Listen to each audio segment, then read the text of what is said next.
Losing boss fights in video games is a painful reality. At the end of the day, you can pretty much just reload your save though and start over till you finally reign victorious. However, you don't always get that kind of luxury, as some games will only give you one chance to win. The reasons for these stakes being so high are numerous. The boss might appear once, they might permanently kill you if you lose, or maybe they drop a rare item only if you manage to kill them in one try. Whatever the case, we're covering 10 of them, so let me walk you through it. I'm Jess from WhatCulture, and here are 10 video game boss fights you can't afford to lose. Number 10. Atom Smasher, Cyberpunk 2077. Cyberpunk 2077's most unique ending is Don't Fear the Reaper, in which V decides to storm Arasaka Tower on their own, not wanting to risk the lives of their friends and loved ones. What makes this ending special is that it can only be unlocked if your affinity with Johnny is high enough, and once you pick it, the game will not let you save. You only have one shot to solo the mission all the way to the end, and if you die, you'll immediately trigger the bad ending where V dies without stopping Yorinobu Arasaka's reign over his father's corporation. Your way to the top of the tower is filled with all sorts of challenges, but the most difficult of them is definitely the mission's final boss, Atom Smasher. As one of the last living legends of Night City with more cybernetics than man left in his body, the Arasaka Enforcer can turn any unprepared player into a pulp and make them lose all their progress through the mission, only to get the bad ending. Honestly, putting him towards the end of the mission is just mean. No pressure, Night City players. Though, I will say, smashing Atom Smasher in this particular ending is one of the most deeply satisfying video game moments. Number 9. Vampire, Red Dead Redemption 2. Despite aiming for realism in every single aspect of its gameplay, Red Dead Redemption is pretty forgiving when it comes to reloading your save file. If you die in a shootout or otherwise fail your objective, the game will automatically put you back in the right place without any major consequences on your progress. There are, however, some exceptions. One of these is the encounter with the mysterious serial killer in Saint Denis, who players discover is actually a vampire. The vampire is related to several unmarked missions in which you investigate a series of deaths in Saint Denis. The trail of exsanguinated corpses will eventually lead you to the latest crime scene of the culprit, where you come across a grotesque Nosferatu-esque figure sucking blood out of its latest victim. The vampire will immediately lunge at you, so you need to keep your finger on the trigger, because if he kills you, he'll never appear again. Apart from lost bragging rights, that also means you won't be able to get your hands on his unique knife, and you wouldn't want to deprive Arthur Morgan of that, right? Arthur's no Van Helsing, but if you want the knife, you gotta learn on the job. Number 8. The Sphinx, Dragon's Dogma 2. Dragon's Dogma 2's Sphinx boss fight is a unique encounter in that if you lose, you're never able to repeat it, for the odd reason that you were too good and damaged the boss too quickly. The Sphinx can be fought by attacking her shortly after you solve her final puzzle. Defeating her grants you some unique and rare loot, but the catch is that the monster can fly away if she deems you unworthy to fight her. Your worthiness is largely dependent on how efficiently you take down the Sphinx's health. More specifically, if you target her weak points where her human parts are, you'll secretly accumulate negative points until the Sphinx finally decides she's had enough of your cheap shots and she leaves. If you want to actually kill the Sphinx and get her loot, you have to learn how to deal damage consistently, but not too aggressively. Otherwise, she'll simply bounce and it'll be the last time you see her. Well, someone's got an attitude. She doesn't like it when she loses too hard,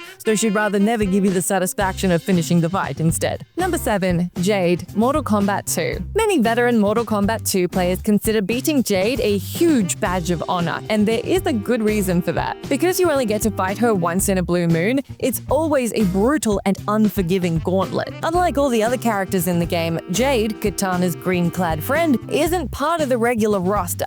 She's actually a secret encounter in arcade mode that appears only if the player wins one round of the question mark battle, using only the LK and the direction pad. The requirements for just being able to challenge Jade are already tough, but the actual fight is, of course, even worse. Jade's AI is insanely aggressive, which, combined with her moveset that mimics Katana's, makes it really easy to lose to her. Despite this, you gotta bring your A-game to the match, because after Jade wipes the floor with you, it'll be a long while before you'll be able to challenge her again. When every step you need to take to fight someone is a long and tedious, difficult process, you can't afford to lose it when you you're in the ring. Number 6. Sir Giant Pink Lizard. You Only Live Once. You Only Live Once is an old Flash game that stands out from all of its internet peers in that you can only play it once. Whether you win or die, the game will not let you reload your save or even start a new one, so you best make good use of the one chance you get. Since you play as a not-so-healthy and not-so-athletic nerd in the game,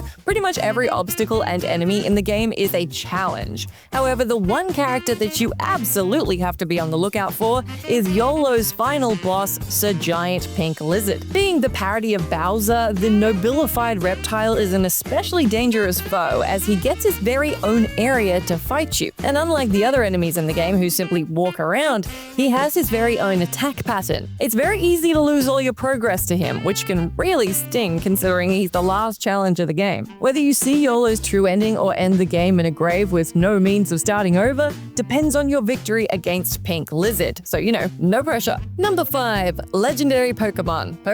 Legendaries are a staple of the Pokemon series, and one of the earliest examples of boss fights that up the stakes by giving the player only one shot at finishing them. Each legendary Pokemon has a unique spawn location, spawn rate, and conditions for fighting them. But the one thing they have in common is that once the player enters a fight with them, they'll never appear again afterwards. For that reason, you gotta make the most of it when you come across a legendary. You gotta give it your absolute best in order to either defeat it or preferably catch it. This is, of course, easier said than done, as each legendary Pokemon has enhanced stats, and they possess powerful exclusive moves, which can change the course of the battle in a single round. To make things even worse, if you'd like to capture one, legendary Pokemon also have a lower % chance of getting caught in a Pokeball. So without some preparation, a good strategy, and a little bit of luck, you can easily lose your one chance to add a legendary Pokemon to your collection. Rough. Number 4. The King, Arlo. Arlo is a digital board game in which you and 3 other people play as anthropomorphic adventurers trying to dethrone the current king after he's become afflicted with a terrible curse. The goal of the game is to get rid of the king so you can take his place, and although the option is technically available to you right from the start,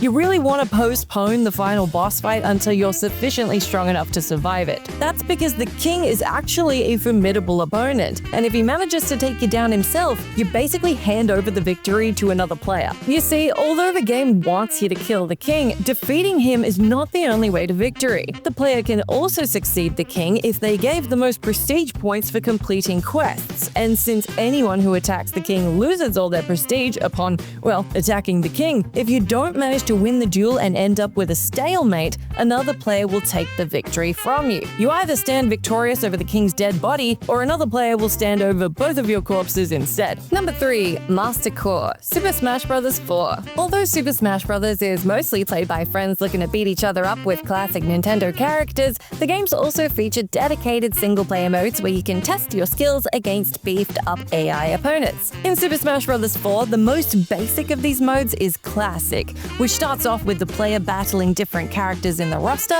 and ends with one of the hardest multi-stage boss fights in the series. That's gonna make you lose all your progress if you slip up even once. The Master Hand is the recurring antagonist of pretty much all Smash Bros. Games. However, in Super Smash Bros. 4, he's enhanced with a special second form called Master Core, which brings this already difficult encounter to a whole new level. The Master Core has multiple stages in which it constantly shapes into gargantuan new opponents, each with its own set of bizarre mechanics and challenges. Without good knowledge of each form, it can be nearly impossible to defeat him, which is absolutely brutal because losing to the Master Core at any stage will immediately end your classic run and force you to start over. Now that's a challenge. Number 2. Black Knights. Dark Souls. The most powerful weapons in Dark Souls are part of the special Black Knight set that the player can obtain only by defeating their titular owners. That sounds simple on paper, but there are actually several big bumps on your way to becoming a proud owner of a Black Knight weapon. The biggest of these bumps is the fact that Black Knights don't respawn. The Knights are ruthless opponents who can easily defeat low-level players. The thing is, you really want to win against them because you only have one chance to check them for loot when they die. You see, Black Knights are the only opponents in the game who don't respawn or reset when you use a bonfire. After they die, that's your one chance to get their weapon, and that's where you come across the second bump in that each weapon has about a 5% drop rate. On top of that, you've got a third bump, which is that Knights have a tendency to wander off and never return to their spawn point after they kill the player, meaning you might not even get the chance to use your 5% chance if you die to them. Dark Souls, bumpy ride. Number 1. Donkey Kong. Punch-Out. Donkey Kong loves to appear in other characters' franchises, specifically Mario's, but what you might not know is he also made a cameo in the Wii version of Punch-Out. Most people don't know about this, and that's because he only appears in your game randomly. In fact, depending on how well you do in your initial fight, he might not ever appear again, which is why you can't afford to lose to him. To trigger the match with the coconut gun-wielding leader of the bunch, you have to play in the special endurance mode called Max Last Stand, which you unlock by completing the main game's title defense. The mode will have you face random opponents until you lose a match, and there's a small percentage that one of the challenges is going to be Donkey Kong. The ape is the dirtiest fighter in the game, but you can't fall for his tricks because if you lose the fight, he'll never appear in the endless mode again. You can technically challenge him in exhibition mode afterwards, but if you want to win the real deal, you just got one shot, one opportunity. I wish you the best.